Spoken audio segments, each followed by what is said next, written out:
The culture of Appalachia is rooted in a love of story and song, and a deep devotion to family. These values were carried to the New World by immigrants from England, Ireland, Scotland, and Germany in the early 1700s. After the American Revolution, the tough, independent pioneers hoped to be left alone to work their rocky hillside farms. But their success in taming a forbidding wilderness would make it possible for others to exploit the great natural resources of the land.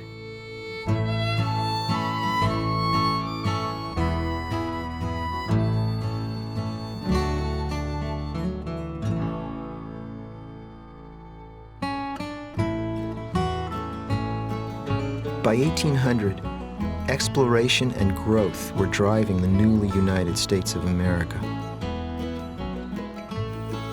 In Appalachia, rich valley planters wanted to increase their land holdings.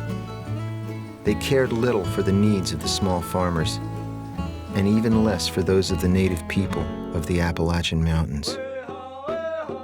The day will soon come when you will unite yourselves with us, and we shall all be Americans. You will mix with us by marriage, your blood will run in our veins, and will spread with us over this great continent. Thomas Jefferson, 1808. To define an ongoing relationship with the Indians, the new federal government had created what was called a civilization policy. The idea was to obliterate Indian culture so that Indian people as individuals could be assimilated into the United States. One feature of the civilization policy was to turn Indians into farmers according to European notions of farming. But to run bigger farms, the Cherokee needed more labor.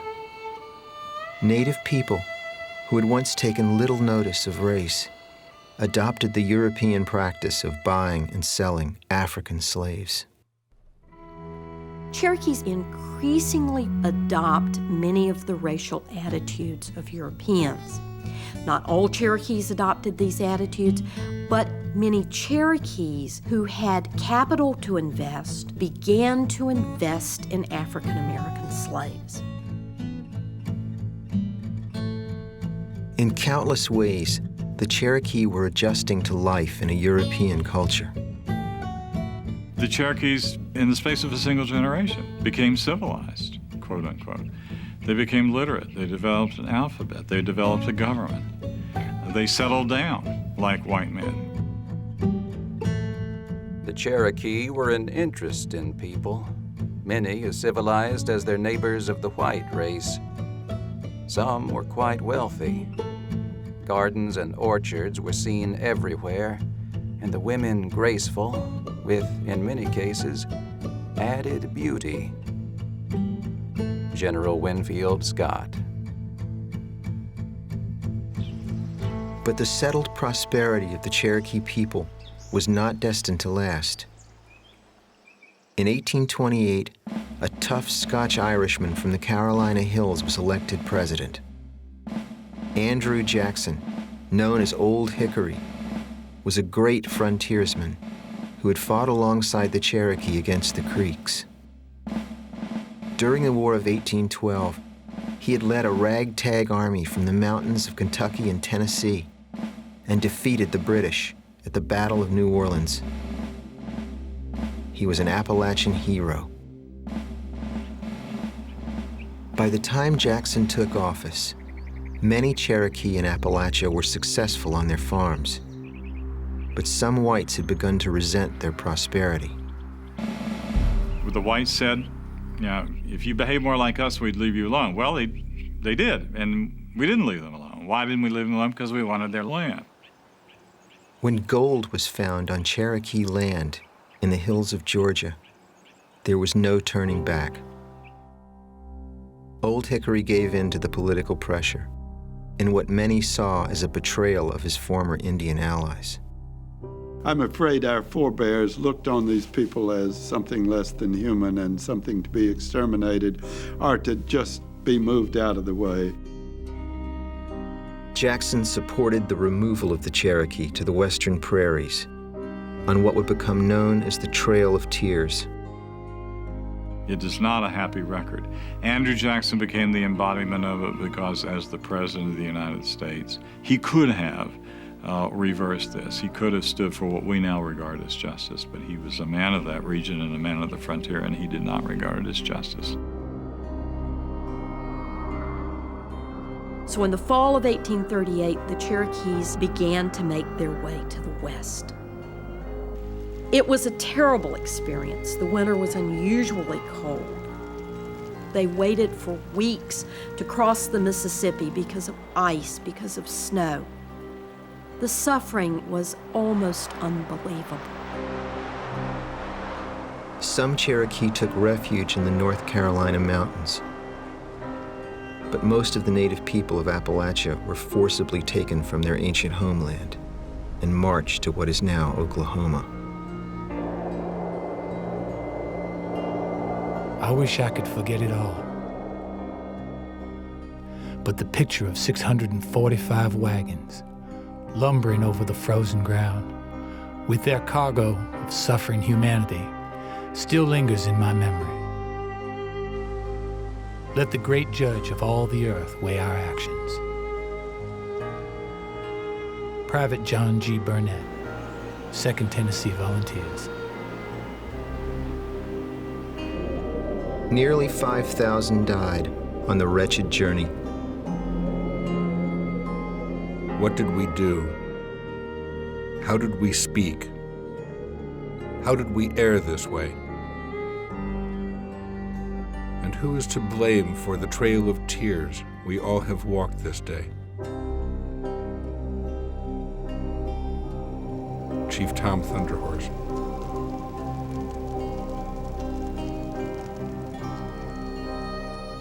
Two decades before the Civil War, the most populous and powerful Indian tribe had been nearly eliminated from the southern mountains.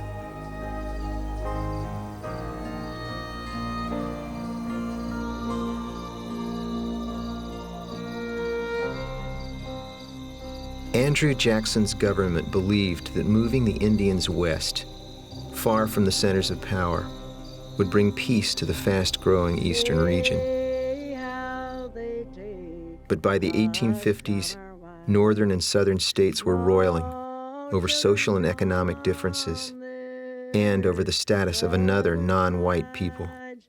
They take us to some foreign land, make slaves to wait on gentlemen. Slavery was America's burden, and not only in the Deep South. It played a larger role in the Appalachian political economy than most people have acknowledged. In the 1860 census, there was only one county in all of Appalachia, no matter how you define it, that did not have any slaves. Leased or rented slaves provided critical labor to the growing industries.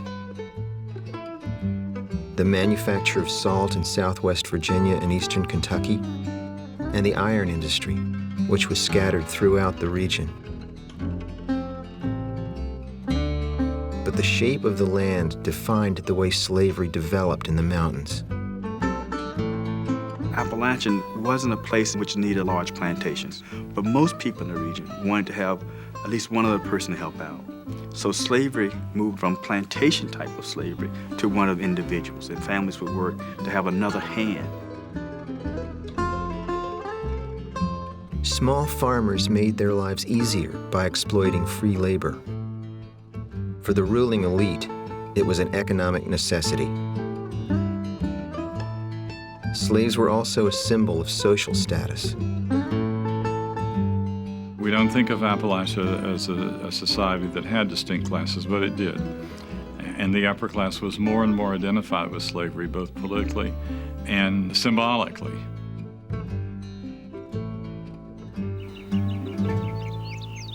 But the backwoodsmen did not have the same commitment to a society based on slavery. The great majority of people in Appalachia wanted the tension between the North and South to go away. They didn't want to choose sides. In fact, there's a woman who said we were on the fence and we could see both sides of the great issue.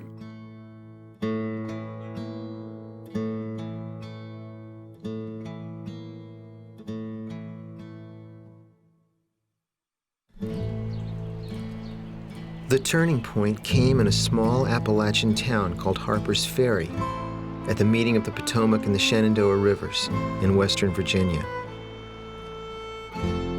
It was there that the abolitionist John Brown and 21 men attacked the National Arsenal on October 16, 1859.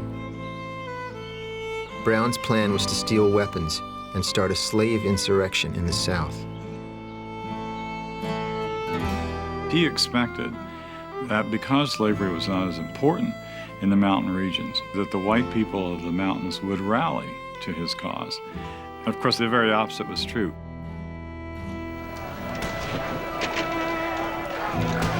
Brown was captured and hanged, and the abolitionists mourned his loss.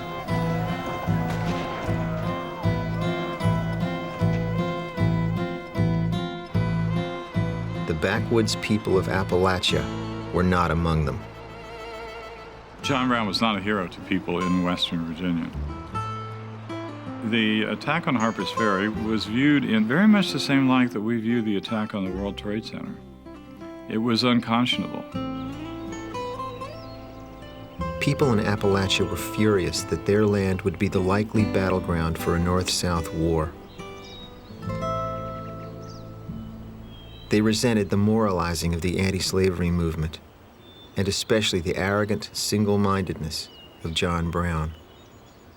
That's very difficult for anybody in the 21st century to sympathize with, because we can't really see a positive side to slavery. But in fact, a great many people did, not so much a positive side as an inevitability, that they were stuck with it and they had to live with it. A year and a half after Harper's Ferry, the nation was at war. The mountaineers were pulled in both directions. It is estimated that 150,000 men of Appalachia fought for the South, and 100,000 fought for the Union. In the mountains, it was civil war within your own family. I thought the boy who shot me had a familiar face, but in the battle's fury 'twas difficult to trace.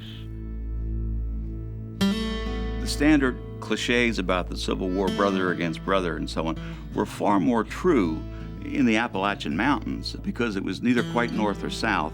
And you could go down the valley farm by farm, and this one was Union, this one was Confederate, and this one was, back and forth. When the Virginia militia was called to state service, my great-grandfather marched off with his buddies and fought in the Army of Northern Virginia under General Lee. When his younger brother came of age, he crossed the mountains and enlisted in the Union Army. And my father remembered these two old men at dinner every Sunday, still fighting the Civil War. I thought it was my brother Jay, if him I could but see, I'd kiss him and forgive him and lay me down and die. As my grandfather told me, that wasn't their war. That war, as he referred to it, they didn't own slaves. They certainly had no special love for the low country planter class there. But when the Confederates came through and conscripted all of the local men into the Confederate Army, they all joined together and marched over the ridge into Kentucky. In the middle of a battle, they all decided to desert, which was a very common thing during the war, and go back home. A couple weeks later, the Confederates came back through and captured all of the men from this little community and lined them up and shot them in front of their families. And from that day on, you can't find a Democrat in my original end of the county. They're all Republicans because it was the Democrats who had created these atrocities during the war. And so for many, many years in the mountains, one voted the way one's ancestors had shot.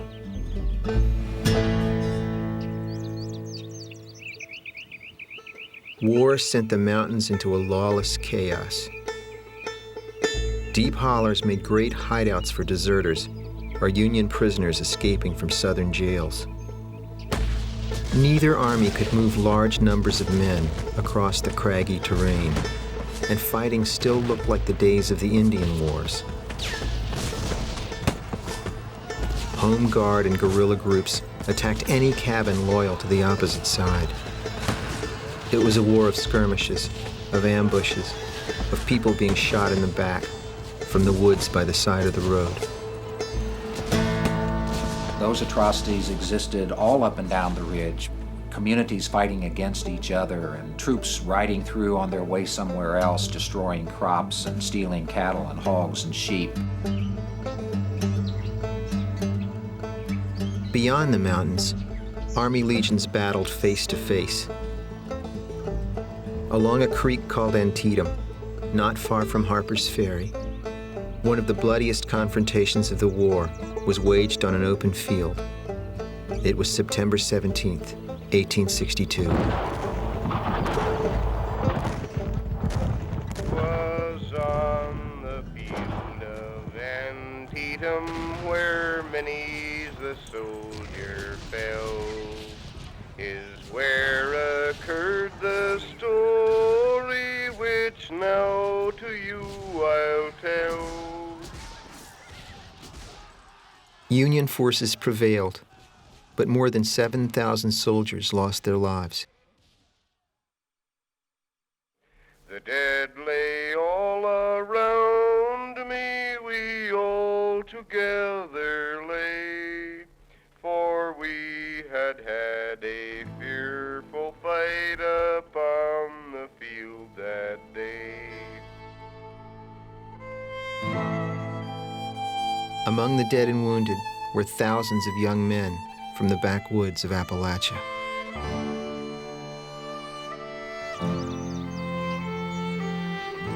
The losses were deeply felt in the mountains, and the bitter residue of the war would linger for decades.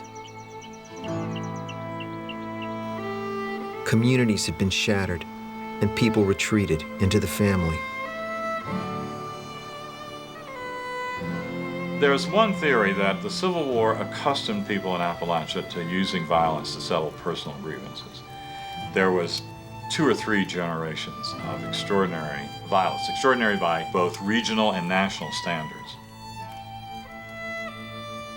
The war certainly left behind a climate of fear and mistrust, and people protected themselves as best they knew how.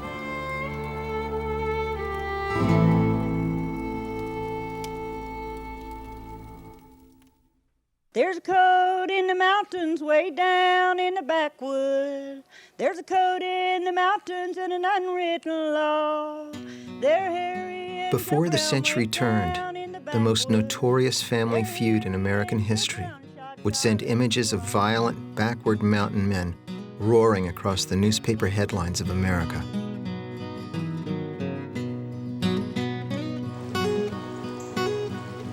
The famous feud took place in the remote valley of the Tug River, which divided Kentucky from the newly formed state of West Virginia. On the West Virginia side of the river lived a family named Hatfield, across from a Kentucky family named McCoy. The Hatfield-McCoy feud really wasn't a feud, it was simply a conflict. It had much more to do with the political and economic changes that were occurring in central Appalachia at that time than it had to do with the folk culture of the region or any of the traditional stories associated with it.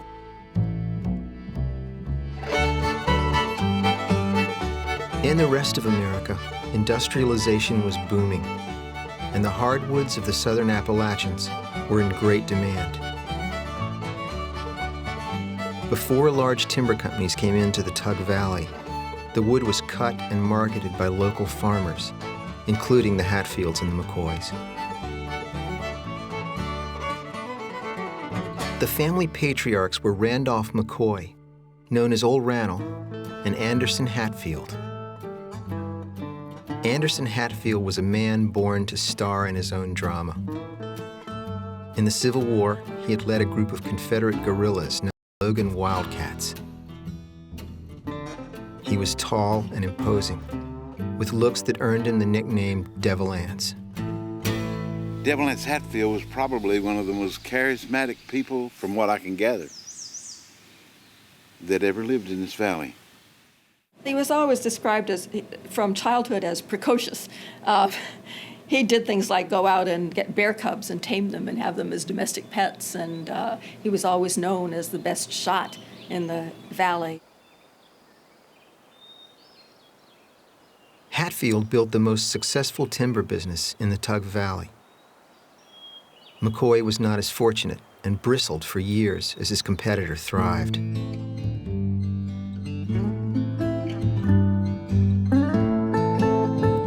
Then in 1872, Devil Anse won a lawsuit over 5,000 acres of land that belonged to Rannell's cousin, Perry Klein.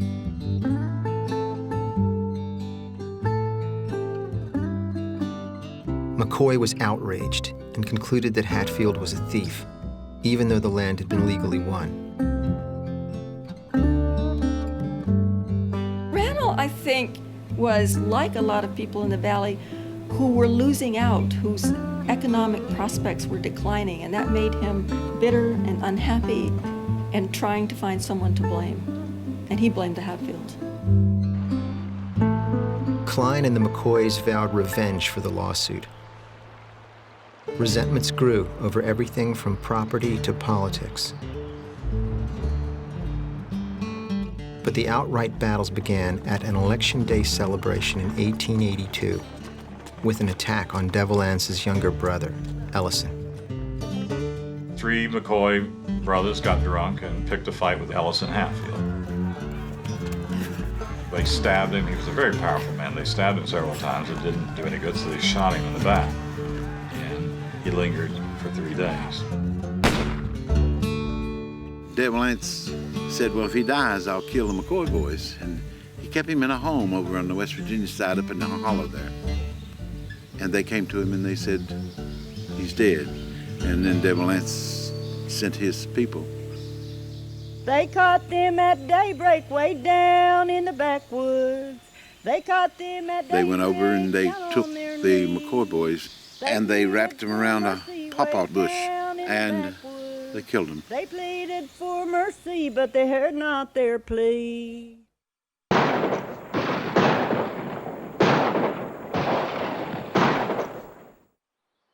In September of that year, the Kentucky court issued murder indictments for Devil Anse and 20 of his supporters. No arrests were actually made, and things calmed down for a while.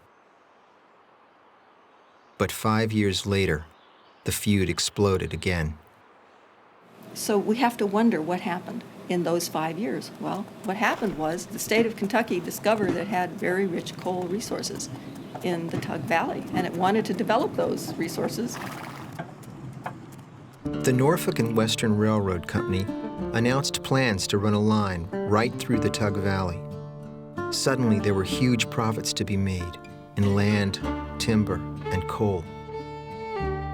McCoy's cousin, Perry Klein, was now a lawyer in Pikeville, Kentucky, and still furious over losing his land to Devil Anse.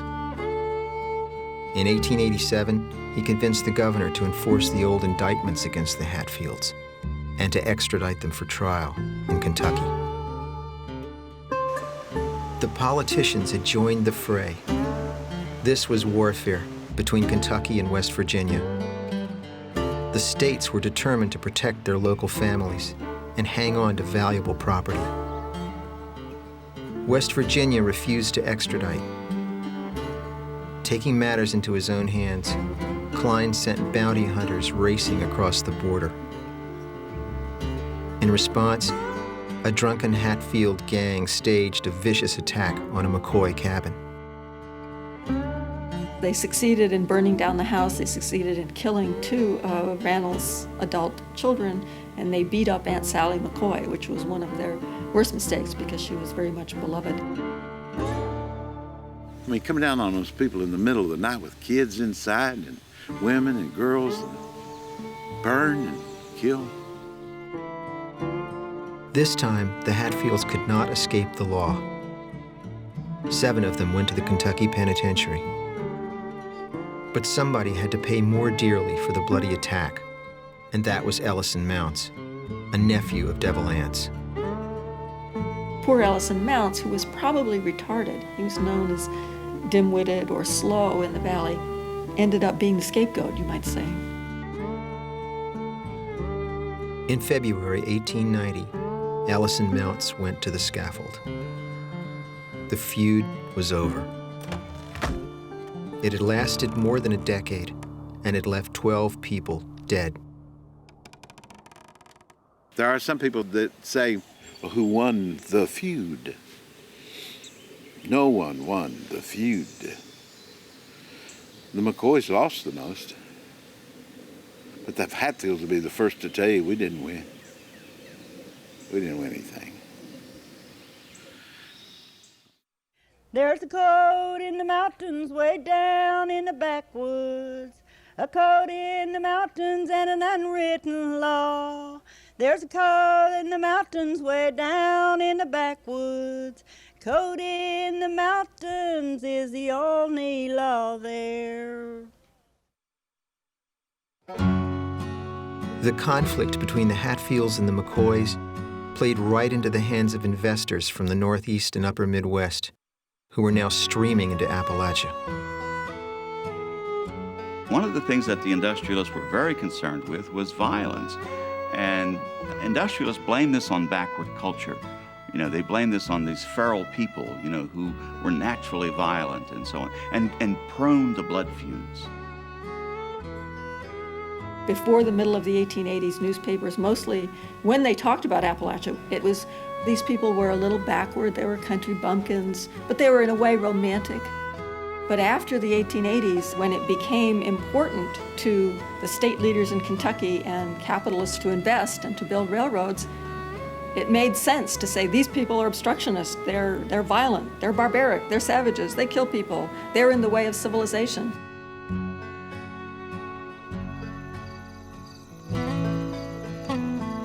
But modernization was coming to the hollers, and the violence that marked its arrival would be part of mountain life for years to come. By the turn of the 20th century, land in Appalachia was at a premium. New rail lines were slashing through the mountains, bringing an end to the era of the first frontier. That happened like a thunderstorm. The coming of the railroad into the Appalachian created a kind of hysteria. Land that you couldn't sell for $1.25 an acre one day, if you found out the next day that a railroad was passing right near it or through it, suddenly it was worth $15 an acre. People who were subsistence farmers were suddenly thinking in terms of incredible wealth. But the mountaineer was not about to get rich. He was about to lose the great bounty that had first drawn his ancestors to this land. The railroads weren't constructed to move people, to diversify the economy, to improve the quality of life of individuals. They were constructed for the sole purpose of extracting the raw materials. The local family business could not survive when large companies joined forces with the railroads to carry away the giant poplars and towering white oaks. They came to Appalachia in a way that ravaged the hillsides, that destroyed the small growth, polluted the rivers and streams, caused massive fires, and in less than one generation, one of the world's great resources of hardwood timber was clear-cut and stripped from the Appalachian region.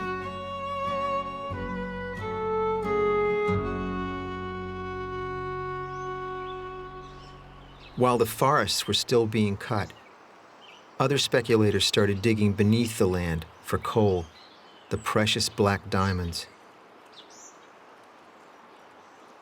In parts of eastern Kentucky, primarily, companies very quickly came to realize that they didn't have to acquire the surface rights to the land, that they could sever the surface rights from the mineral rights and pay local farmers or local landowners a very small amount for the rights to those minerals.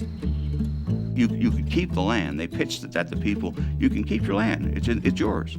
Just sign this. What you owned actually was the skim on top, just that. And you had to pay taxes on that. And you had to keep the road up for the coal company. That was it. It's outrageous.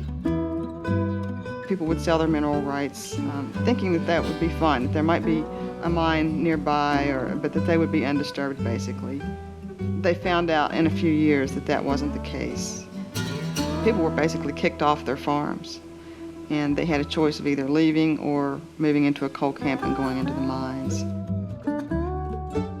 Jobs in the timber and coal mines paid a decent wage, often more money than had ever been pulled from the farm. But ownership had moved from local hands to the control of outsiders. The relationship between the Appalachian and his land was changing. And so was the cultural makeup of the region.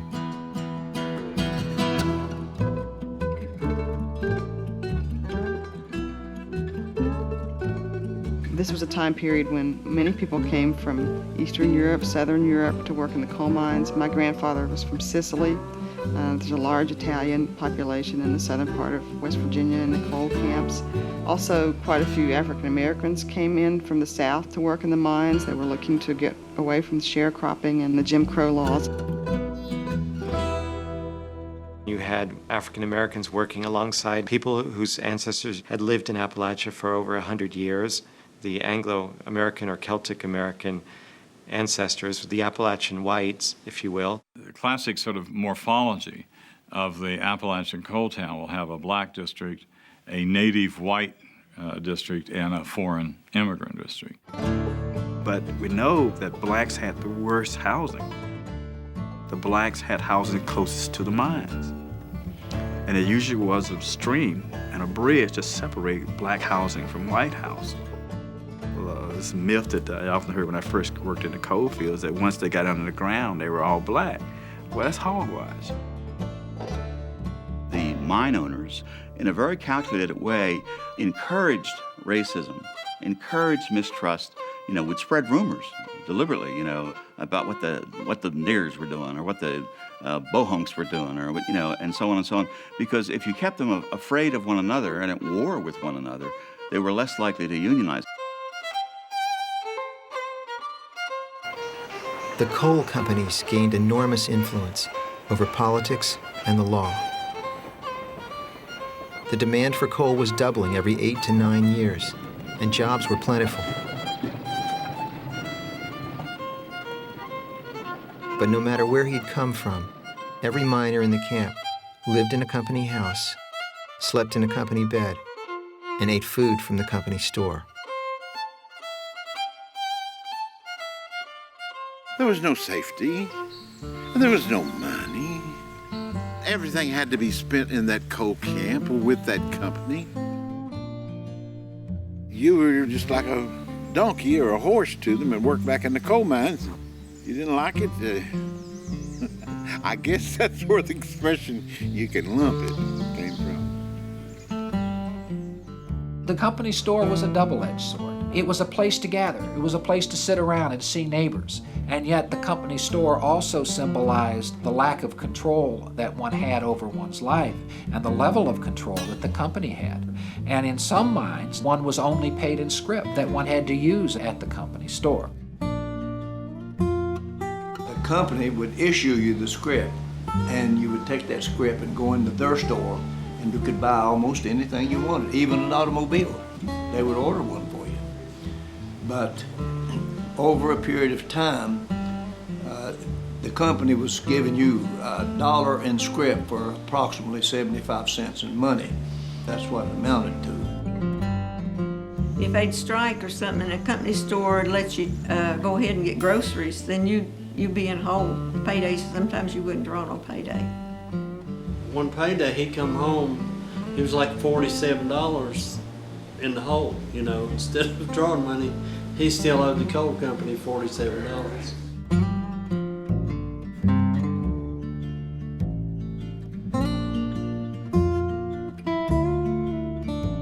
They were paid by the tonnage, which meant that the more coal they dug, the more they got paid, theoretically. But the company weighed the coal.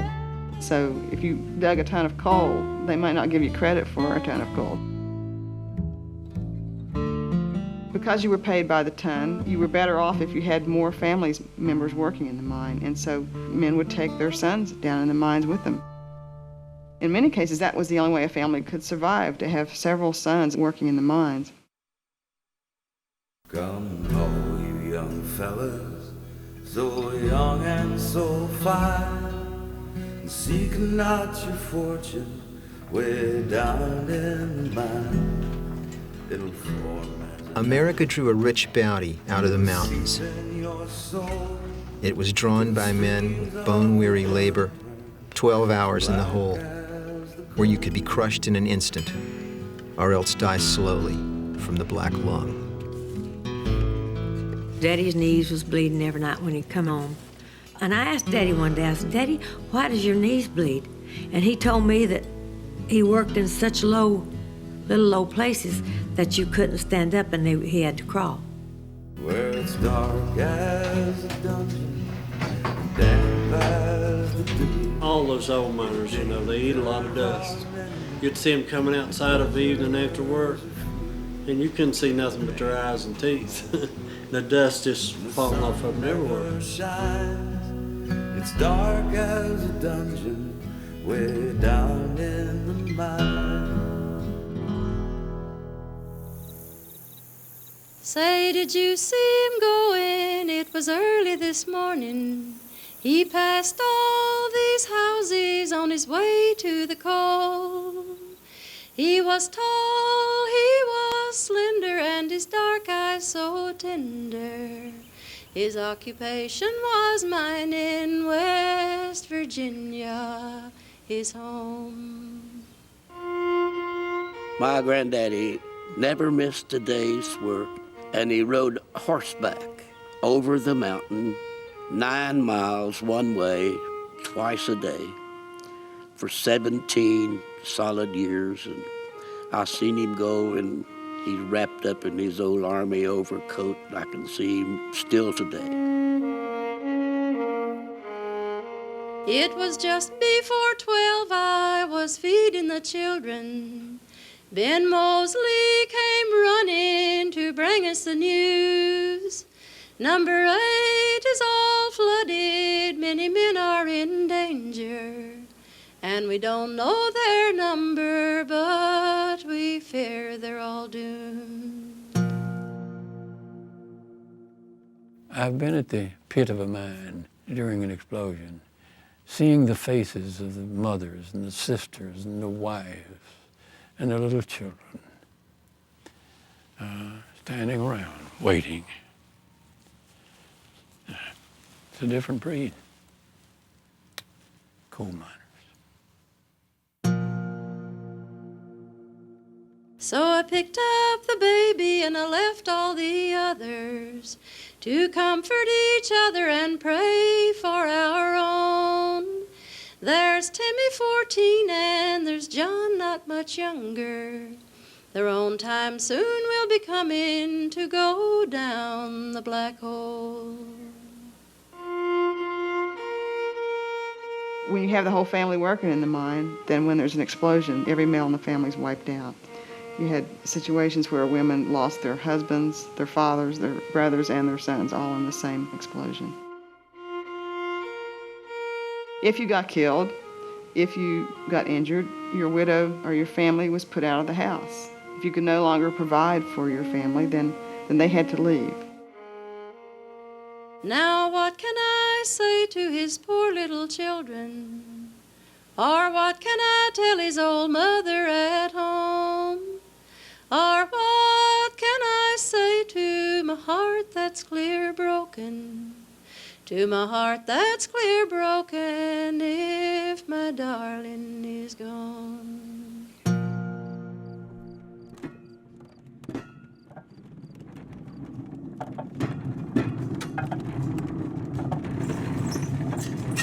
Dangerous as it was, the work did not bring great rewards. To be competitive, companies paid low wages with few benefits.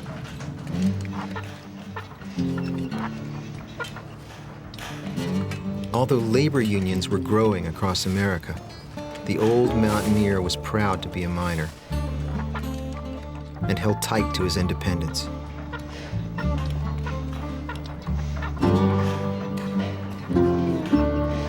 But the coal company now controlled life. The pressure had to break. West Virginia, which had suffered more deadly mining accidents than any other state, would also be home to some of the bloodiest battles. In the freezing winter of 1912, the first of the great coal wars broke out at Paint Creek and Cabin Creek. This is a strike for recognition of the Union. Men walked out and then got locked out, and so you have a major strike involving tens of thousands of people. Cabin Creek, Paint Creek strike was a good example of local people just saying, you know, I'm not going to take this anymore. I'm not going to put up with the way I'm being treated. The owners would stop at nothing to keep the union out. They brought in their own muscle to intimidate the miners. Hired guns from the Baldwin Felts Detective Agency. Many of them are convicted felons, people who are not afraid of violence, people who could thrive on violence and earn a living at it. As soon as the miners went on strike, they were evicted from their homes by the guards. Hundreds of families were reduced to living in tents, where they survived wretched conditions for nearly a year. The hills echoed constantly with gunfire as the miners kept trying to drive out the guards with sniper attacks.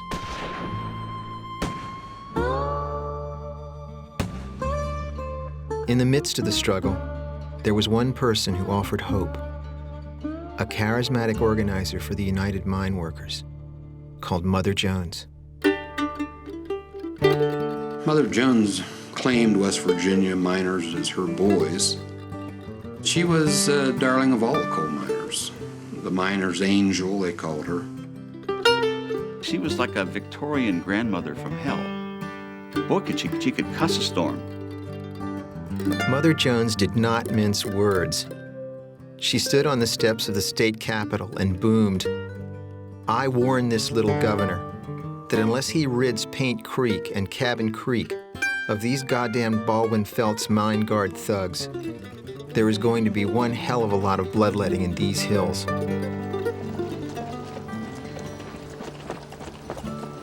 Miners and guards kept up the attacks. Twice, the little governor brought in the state militia.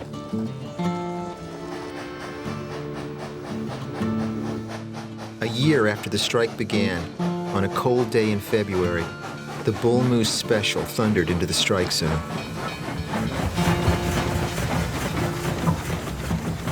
The Special was a steel-plated train that was used to transport scab workers up to the mines.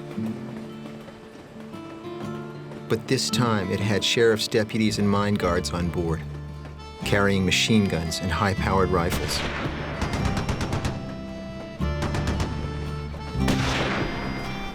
Sleeping families awoke to the sound of bullets ripping through their tents.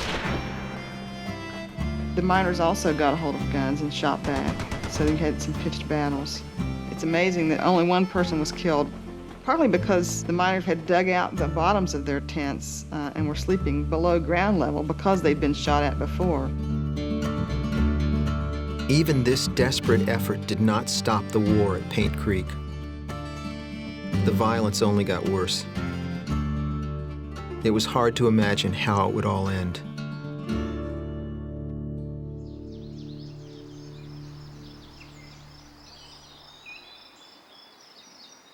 In the spring, West Virginia inaugurated a new governor, Henry Hatfield, a nephew of Devil Anse.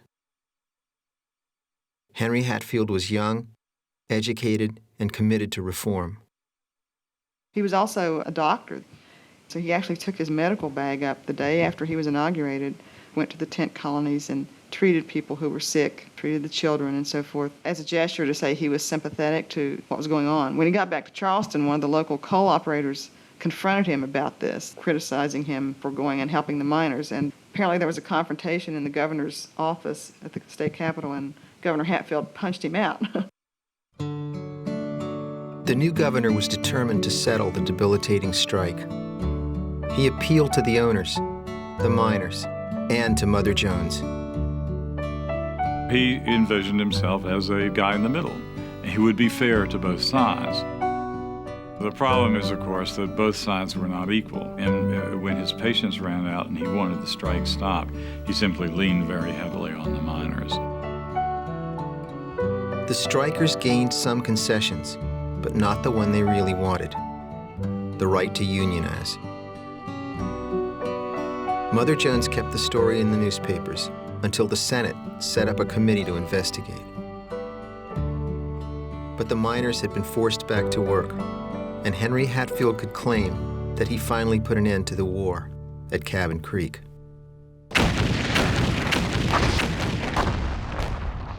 For the next few years, there was peace in the coal fields, while war raged in Europe.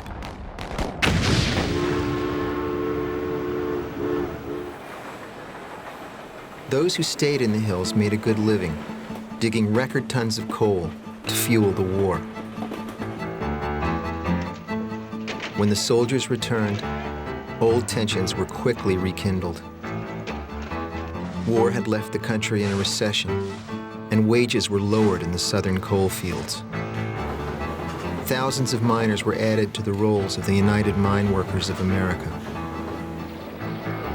In alliance with local politicians, the coal companies employed every tactic to stop the Union.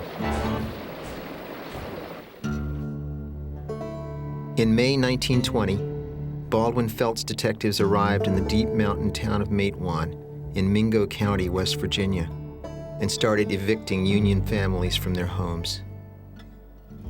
On a drizzly spring day, the Coal War started up again. This time, another member of the Hatfield clan would take center stage. 28-year-old Smilin' Sid Hatfield was the police chief at Matewan, and he sided with the miners. Hatfield pulled together a gang, headed for the railway station, and took on a dozen of the Baldwin Felts guards.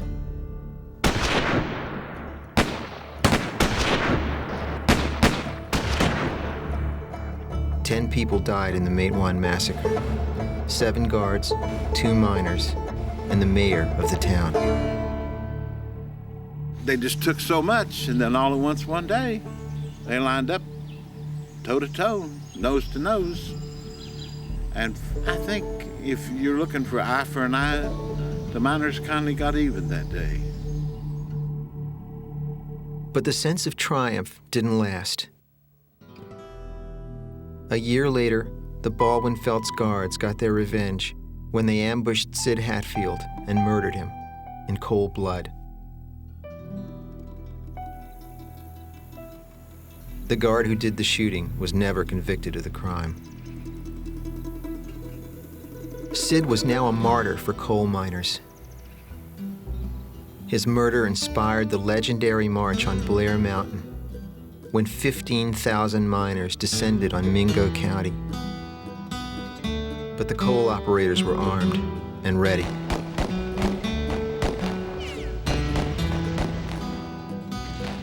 For 3 days, gunfire echoed off the mountain. The governor appealed to Washington, and 2,000 federal troops came in to put down the miners.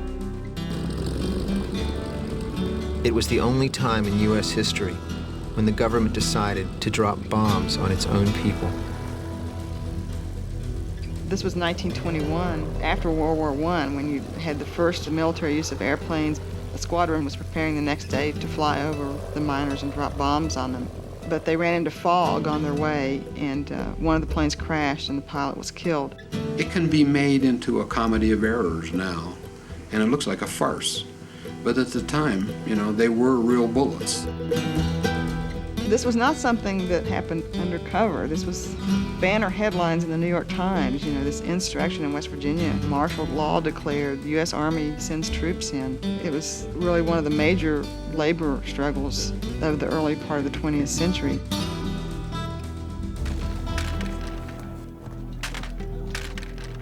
The miners could not fight the federal government. Most of these men were World War I veterans and couldn't bear the idea of firing against the same uniform they had worn not so many years before. The defeat of the miners at Blair Mountain broke the Union in West Virginia.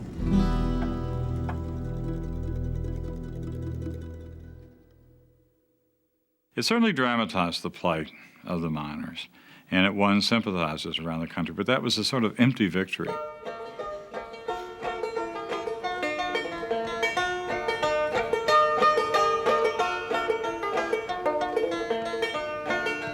Which side are you on, boys? Which side are you on? Which side are you on, boys? Which side are Although it would be another decade before all the miners won the right to unionize, the long, hard years of the Coal Wars had taught the Appalachian people how to work together in a fight for their very survival. My daddy was a miner, and I'm a miner's son. He'll be with you, fellow workers, until this battle's won. Tell me, which side are you on? Which side are you on? Sing it! Which side are you on? Which side are you on?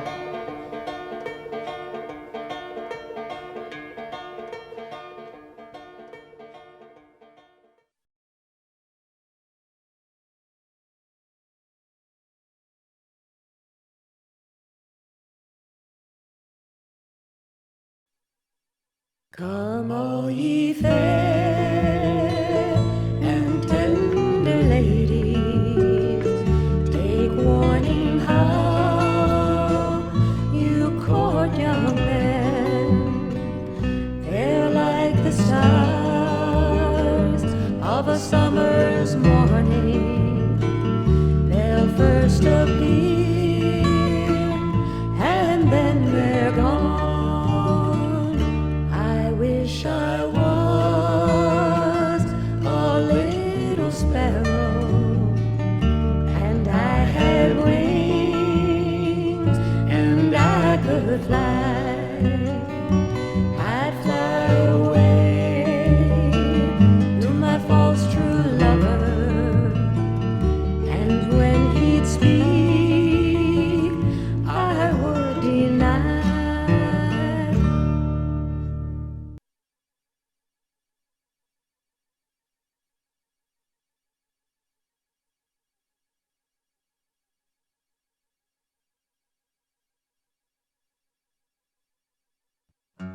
Production of The Appalachians is made possible by grants from the United States Department of Veterans Affairs, the United States Department of Housing and Urban Development, the Vandalia Heritage Foundation, promoting historic preservation and development, the Sierra Club, which is a proud partner in local community efforts to protect this treasured land, and the Mountain Maid Foundation, promoting West Virginia arts and crafts. Additional funding was provided by the Robert H. Mollahan Family Charitable Foundation, the Appalachian Regional Commission, the West Virginia High Technology Consortium Foundation, the National Aeronautics and Space Administration, and by the Corporation for Public Broadcasting.